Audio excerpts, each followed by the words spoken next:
नमस्कार। आज हम महाभारत की एक कथा याद कर रहे हैं। पांडव जब वन में थे तो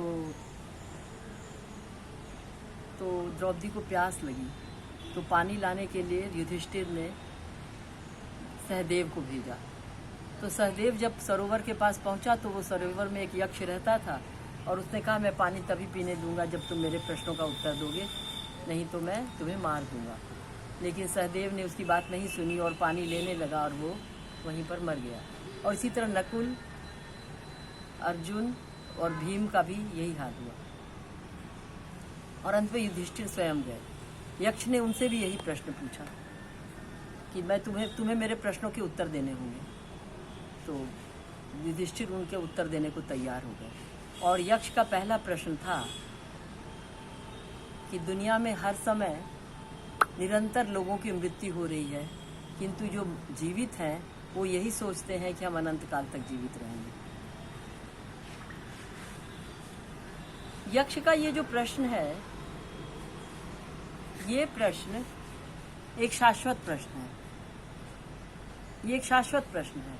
हम चारों तरफ देख रहे हैं कि लोग इस धरती को छोड़ के चले जा रहे हैं, पर हम उस स्थिति की कल्पना नहीं करते हैं जब हम भी इस धरती को छोड़ के चले जाएंगे।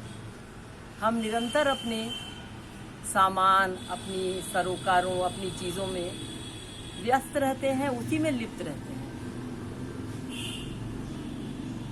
एक पंक्ति कहीं लिखी हुई मैंने पढ़ी थी कि इस धरा पर सब धरा रह जाएगा।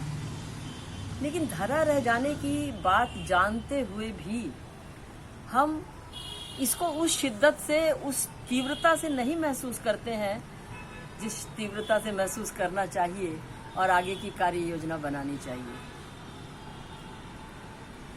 और जो लोग चले जाते हैं वो अपने पीछे कितने सारे अनुत्तरित प्रश्न छोड़ जाते हैं। बहुत सी बातें जो उनसे करने को थी, बहुत से सवाल जो उन्हें देने थे, बहुत सी लड़ाइयाँ जो उनसे लड़नी थी, बहुत सा प्यार जो अभी उनसे करना था, वो सब अधूरा रह जाता है। जब आप किसी अपने निजी, अपने प्रिय व्यक्ति को खो देते हैं तो उस अनुभव को सिर्फ वही अनुभव कर सकता है जो इस अनुभव से गुजर चुका है।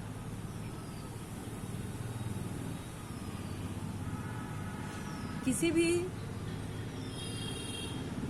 रिश्ते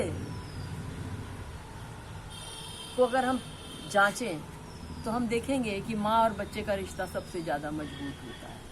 वो एक प्राकृतिक रिश्ता होता है, क्योंकि बच्चा माँ का एक अभिन्न अंग होता है। माँ उसके ही शरीर का एक विस्तार है और बच्चा माँ के शरीर का एक विस्तार है, और ये रिश्ता बहुत दिनों तक चलता है।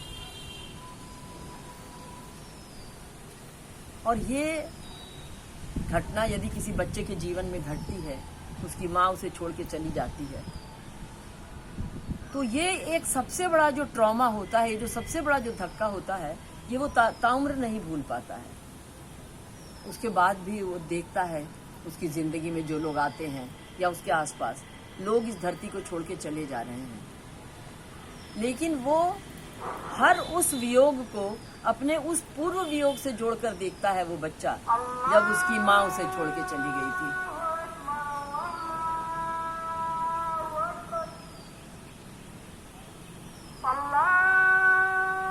हमारे धर्म ग्रंथों में कहा गया है,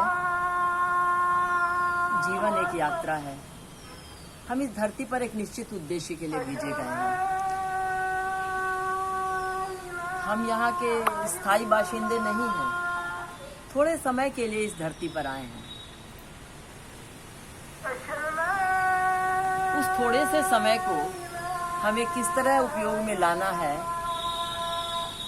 ये हमें खुद बहुत गंभीरता पूर्वक सोचना होगा। एक उक्ति है, और मेरी माँ ये सुनाया करती थी, रात गवाई सोए के, दिवस गवाया खाए, हीरा जन्म अनमोल था, कौड़ी बदले जाए। जब हम सिर्फ इन्हीं कामों में लग जाते हैं तो अपने वास्तविक उद्देश्य को भूल जाते हैं। धरती पे आए क्यों हैं हम? आखिर कुछ तो होगा जो हमें यहाँ भेजा गया है किसी अदृश्य शक्ति ने। आखिर हमें यही देश, यही माता पिता, यही स्थान क्यों मिला? हम कहीं और क्यों नहीं पैदा हुए? क्योंकि यहीं पर हमें कुछ करना है। हमारी जिंदगी में जो भी घटनाएं घटती हैं वो सब किसी पूर्व निर्धारित विशाल योजना का हिस्सा होती हैं। उस चीज को स्वीकार करें और उसके आगे नमन करें। चले हुए रास्तों पे बहुत से लोग चलते हैं। नए रास्तों की तलाश करने वाले लोग ही इस धरती को चलाते हैं। जिन्होंने भी नई जमीनें तोड़ी, नए रास्ते ढूंढे, नए विचारों का आह्वान किया, नए आविष्कार किए, वो लोग इस धरती को आगे बढ़ा रहे हैं। जब हम आविष्कारों की बात करते हैं तो कहा जाता है सबसे पहला और सबसे महत्वपूर्ण और जो आज भी बहुत ज़्यादा प्रासंगिक है वो आविष्कार है चक्र का निर्माण।